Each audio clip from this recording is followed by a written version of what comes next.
안녕하세요. 따라하면 타는 3D Max 2020 진행 강사 이대로입니다. 네, 이어서 모델링을 진행하도록 할게요.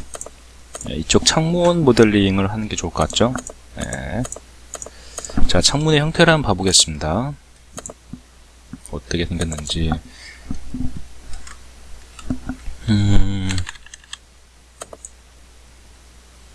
네, 이쪽. 뒤로 미는 건지 당기는 건지. 뒤로 이런 분들은 당기는 문일 확률이 좀 높죠. 이쪽에 보면은 경첩이 이렇게 달려 있고, 잠깐만요. 당기고 밀고,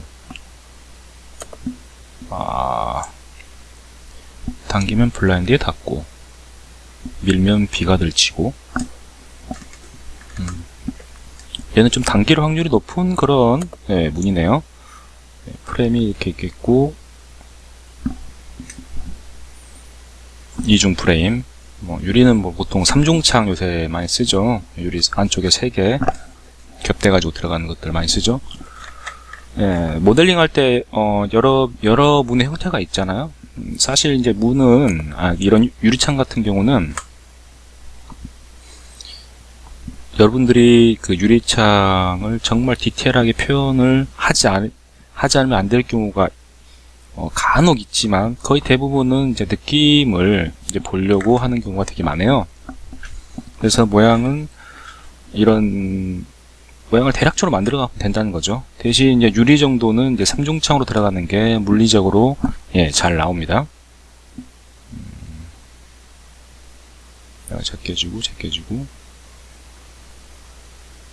밀어도 그만, 당겨도 그만인데, 당기는 거죠. 당기는 거. 경첩이 이쪽에 있으니까 얘는 당기는 문이에요. 하나, 둘, 3분의 1쪽부터 이렇게 돼 있고요. 느낌을 내는 쪽으로. 제대로 하려면 여러분들이 이제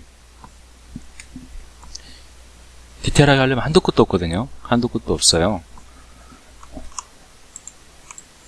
잠깐만, 제가 왜 이렇게 하냐? 한도 끝도 없는데 얘는 굳이 그렇게 디테일을 챙길 필요가 없지 않나 싶습니다. 선을 추출해도 될 것 같고, 스냅을 이용해서 그려도 될 것 같고요.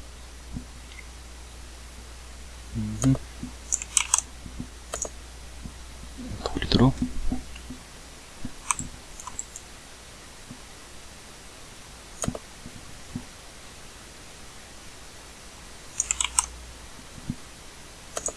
라이트 뷰에서 여기서부터 왜 안 잡히지? 버텍스.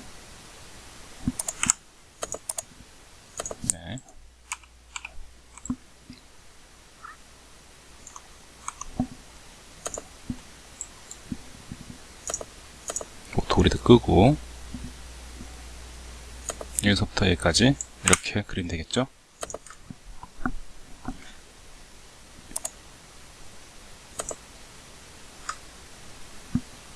이쪽은 열리는 부분, 이쪽은 통창문.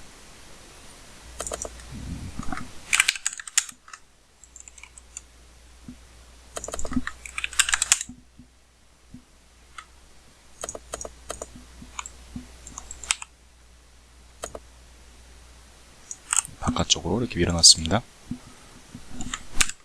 에디터 폴리 이쪽에 선 하나 날리고,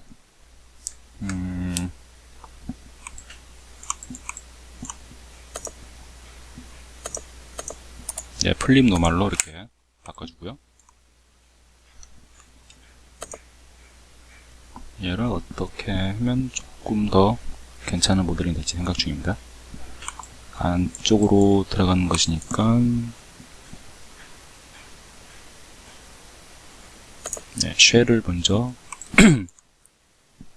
주기 전에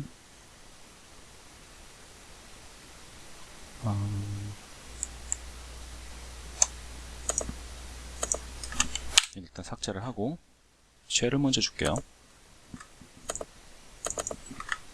창틀의 두께 10cm 정도 이렇게 들어가고요. 네, 에디터 폴리 변환하시고, 네, 창틀마다 좀 두께가 달라요. 이게 좌우로 슬라이딩 형식으로 된 것들은 한 20cm 정도 이렇게 나오고요. 더 두꺼운 것도 물론 있습니다. 20cm 넘는 것들도 있어요. 20, 30cm 되는 것도 있고, 근데 이런 것들은 보통 이제 10cm 정도 되는 거 있는데, 10cm 정도 되는데, 왜냐면 이렇게 당겨서 문을 열기 때문에 얘 바깥 테두리 하나, 안쪽에 프레임 하나 들어가겠죠. 보통 10cm 해서 15cm 정도면은 거의 됩니다. 이쪽에 이제 공간을 봐서 이 두께는 조정을 해야 되는데,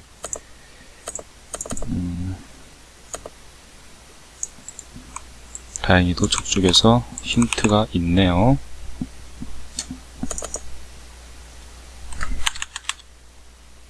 이 정도?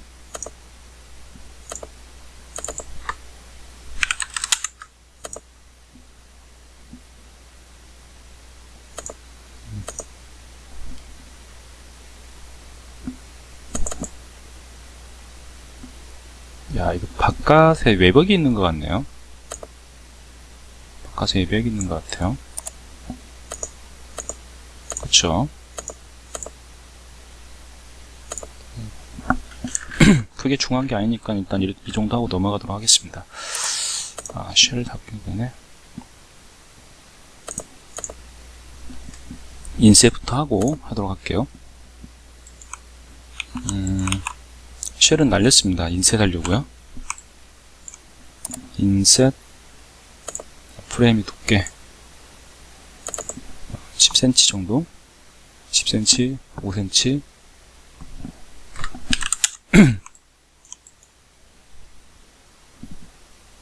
러시아라서 좀 추우니까 창문을 두껍게 만들어주고 싶은데 5cm 이상.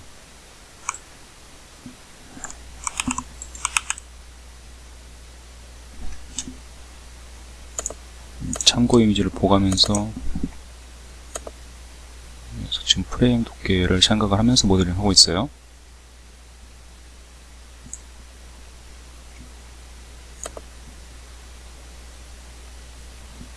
자, 이렇게 간단하게 모델링 되는 건 좋은데 쟤는 조금 모델이 바뀌었죠.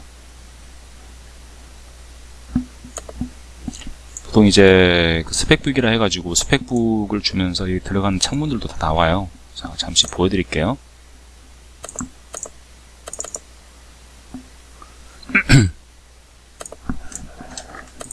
네, 이런 식으로 스펙북들이 이렇게 나오게 돼요. 이제 스펙북에게 주어지는 것은 여기서 디자인이 어느 정도 컨셉이 다 잡혔고 어떤 자재가 들어갈지 내부적으로 협의가 된 상태에서 나오는 거고요. 그것은 이제 그래픽으로 보고 안 보고는 또 다른 거예요.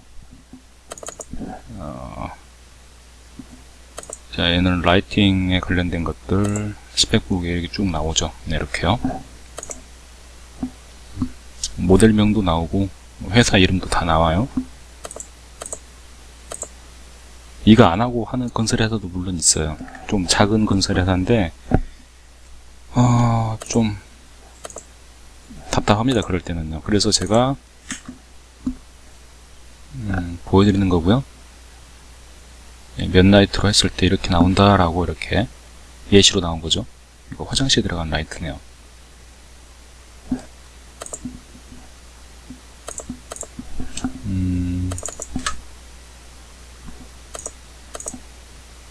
이렇게 도기 같은 것들 도면도 나오고 어떤 거 들어간다. 이렇게 모델명 다 나오죠. 이렇게요. 전 당시 이제 이 스펙북에 나와 있는 것들 다 모델링 했어요.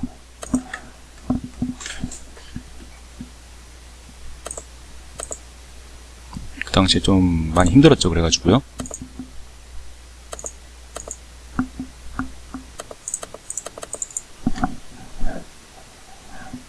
네, 이렇게 칼같이 이렇게 깎아놨는데 그때 이제 대충 하느라고 이렇게 다 모델링을 했었습니다. 도면을 저쪽에 잘못 그려가지고 유리를 이렇게 올렸는데 그쪽에서 뭐라 하더라고요. 이렇게 올릴 리가 없다고. 도면 보더니만 이 부분을 좀 밑으로 내려서 진행해달라 하더라고요. 이렇게 들어가는 것들, 문 스펙까지 다 맞춰서 다 들어갔었어요, 당시에. 근데 여기는 스펙북이 없잖아요. 여러분들이 직접 이게 건축 디자인을 하다 보면 간혹가다 그런 경우가 있어요. 너가 디자인해서 그 디자인을 맞춰가지고 우리가 자재를 찾아보마라고 하는 그런 경우가 생길 수가 있거든요. 뭐 그럴 때는 그냥 디자인을 해야 돼요. 근데 그냥 막무가내로 디자인 하실 게 아니라 유명 건축 자재 회사 혹은 인터넷에서 떠도는 자재 중에서 쉽게 우리가 접할 수 있는 것들, 그런 것들, 그런 자재를 이용해서 마감재를 하셔야 돼요. 저는 주로 이제 자이 들어가서 많이 했었죠. 자이 들어가서 잠깐 보여드리자면 벽지 내장재 같은 것들,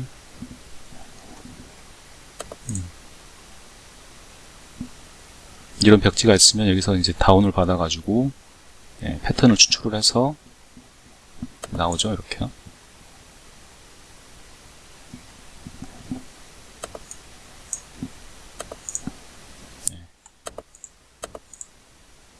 이렇게 해서 했었고요.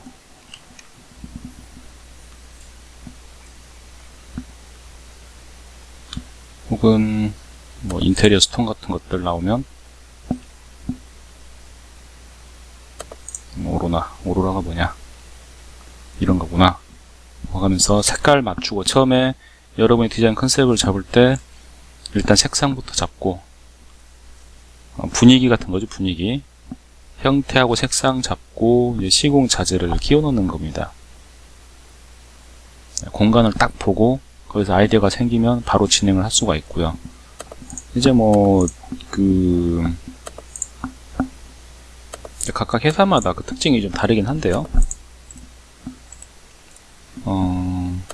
고급자들 해달라, 많이 남겨먹는 자재를 해달라, 이런 것들이 있습니다. 그럴 때마다 많이 남겨먹고 어쩌고는 이제 제가 어떻게 할 수 있는 디자이너 분야에서 할 수 있는 부분이 좀 한정이 돼 있어요. 자재에 대해서 정말 빠삭해야 되거든요. 그게 아니고서는 그냥 시중에 많이 유통이 되는 그런 자재 위주로 하면 괜찮습니다. 자재는 자기네들이 찾아가는 게 훨씬 더 낫더라고요. 자, 어찌됐든 따로 지금 이런 스펙북이 없으니까 눈에 보이는 대로 지금 진행을 하는 거예요. 자, 인셋 진행했고요. 디태치 하겠습니다. 자, 디태치를 하고, 복사도 안 했어요. 바로 여기서 디태치 했어요. 그리고 여러분들이 이제 실무하시면서, 자, 두께 넣고, 주의하셔야 될 점은, 돈은 무조건 선불을 받으셔야 돼요. 선불을 받지 않을 경우에 어떤 일이 생길지는 아무도 모릅니다. 갑자기 회사가 부도가 날 수가 있고, 하다못해 50% 선물이라도 받아놔야 돼요. 그게 아니라면 계약서라도 써놔야 됩니다. 계약서가 있을 경우에는 굳이 사업자가 없더라도 어느 정도 보호를 받을 수 있어요. 물론 시간이 좀 걸리고 좀 골치 아픈 일이 생길 수는 있지만, 특히 여러분들이 이걸 프리랜서를 하면서 하시겠다 하시는 분들은 계약서 무조건 쓰셔야 됩니다. 그리고 이왕이면 사업자를 내시는 게 좋아요. 그래야지 보호를 받기가 좋습니다.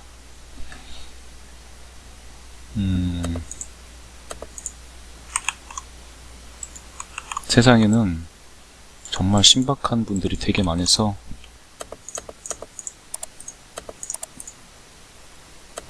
사회적으로 이렇게 존경을 받고 하시는 분들도 아이고, 돈을 많이 떼먹어요. 안 그럴 것 같은 사람들이 더 떼먹는 경우도 많고요. 그쪽에서는 제가 아주 정말 많이 질렸었죠. 저뿐만이 아닐 겁니다.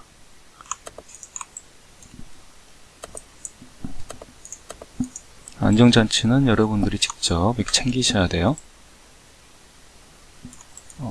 얘는 이중창으로 간다고 했을 때 얘를 스냅으로 X축으로 이만큼 이동을 하고, 이제 엣지 선택해서 자, 두 개 잡고 한꺼번에 모딩 할게요. 아이솔레이트 셀렉트 셀렉션 하고,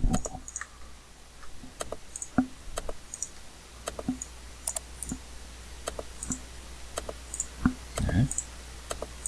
이렇게 창문 나누고요.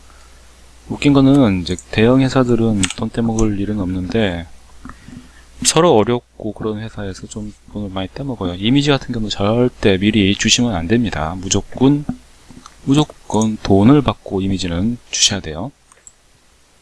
철칙입니다. 철칙. 그것은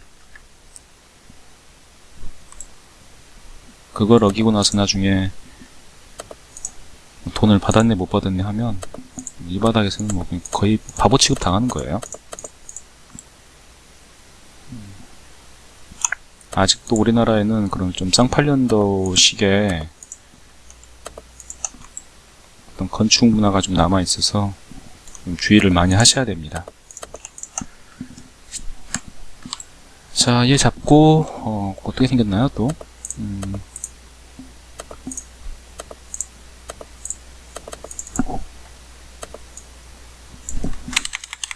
일을 하고 가는 것보다도 돈 받는 게 제일 중요해요. 이렇게 돼 있네요. 바깥쪽으로 빠지는 형식.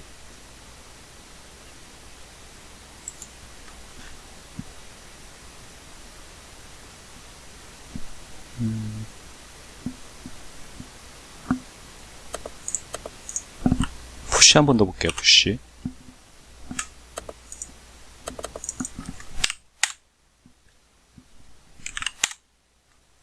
설마 위아래로 가는 건 아니겠지 했는데 위아래로 가버리네요.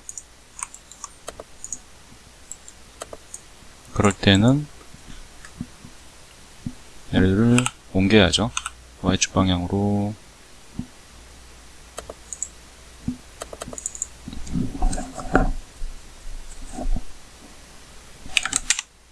한 3cm, 25cm. 이쪽으로도 25cm. 마이너스 25mm. 25cm가 아니라 25mm요. 죄송합니다. 요새들 계속 단위가 헷갈려요. 마이너스 25mm. 원래는 저는 이제 센티미터 단위 많이 썼었거든요. 근데 처음에 배울 때부터 센티미터를 써가지고 밀리미터로 하려고 하니까 요새도 막 헷갈려요. 또 혼자 작업할 때는 센티미터 쓰거든요. 큰 그건 없는데 나중에 실무에서 이제 약간 좀 단위 부분이 헷갈린 경우가 생겨서 되도록이면 밀리미터를 쓰려고 하다 보니까 지금도 역시나 헷갈리네요. 자, 이렇게 하고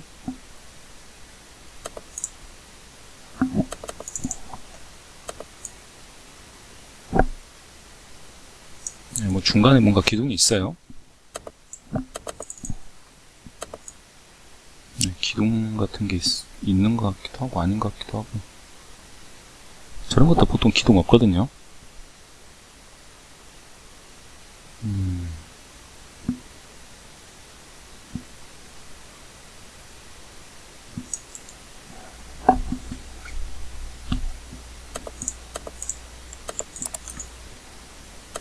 인셋 이만큼 하고 디태치 얘는 이름을 지금 넣을 수 있겠죠. 프레임 아웃.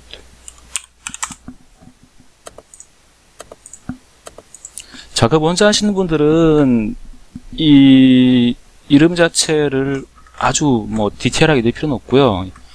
여러분들이 예를 들어 모델러도 하시면 작업의 이름은 적어주시는 게 좋고요. 왜냐면 나중에 매핑하는 사람이 이거 넣을 때 일일이 클릭해가면서 쓸 수도 있지만 이름으로 쭉 소팅하면 되게 편하거든요. 이런 조그마한 원룸 같은 경우 몰라도 뭐 건물 모델링, 뭐 반복되는 패턴들 여러 개 있는 것들은 이름별로 소팅하는 게 편합니다. 그래서 여러분들 조금 어느 정도 체계가 있는 곳에 일하시면 이름을 쓰시면서 모델링 하는 게 좋고, 아니면 나는 혼자 할 거야, 뭐 해봐야 뭐 2명, 3명이야, 우리는 다 한 팀이고 우리는 하나야 하시는 분들은 이 이름에 대해서 신경 안 써도 되지만 되도록이면 이름은 뭐 쓰는 게 좋아요. 자, 프레임. 아이고. 프레임 아웃, 프레임 인.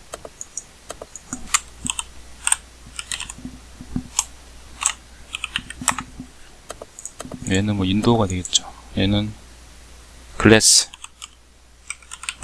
이렇게 되겠네요. 이거 여기도 쉘을 주는데 뭐 굳이 많이 줄 필요가 없죠. 얘는요.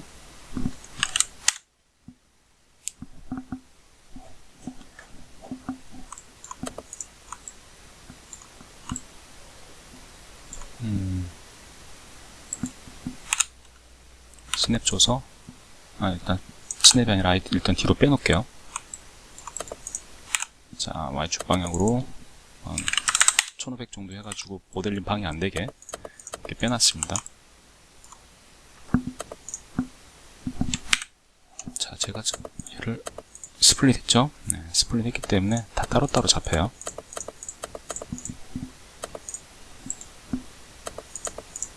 자, 느낌만 내는 거이기 때문에 그렇게 아주 디테일하게 할 필요는 없고, 안쪽에 홈을 파서 유리 배치하는 거 정도, 그리고 손잡이 달고, 여기 프레임이 조금 바깥으로 빠져나와서 경첩이 나올 만한 부분들 Shift 눌러서 선택한 다음에 우클릭, 익스트루드 이렇게 해놓으면 되겠죠, 그죠? 그럼 이제 경첩 들어가는 부분들을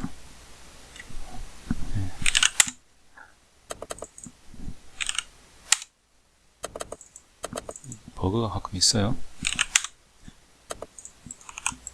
정확하게 빼서 갈 수가 있겠죠. 네, 다음 시간에 이어서 하도록 하고요. 제가 중간중간 이제 실무의 환경 같은 것들, 여러분들이 일할 때 주의할 만한 사항 같은 것들을 좀 말씀을 드리도록 하겠습니다. 네, 수고하셨고요. 이어서 하겠습니다.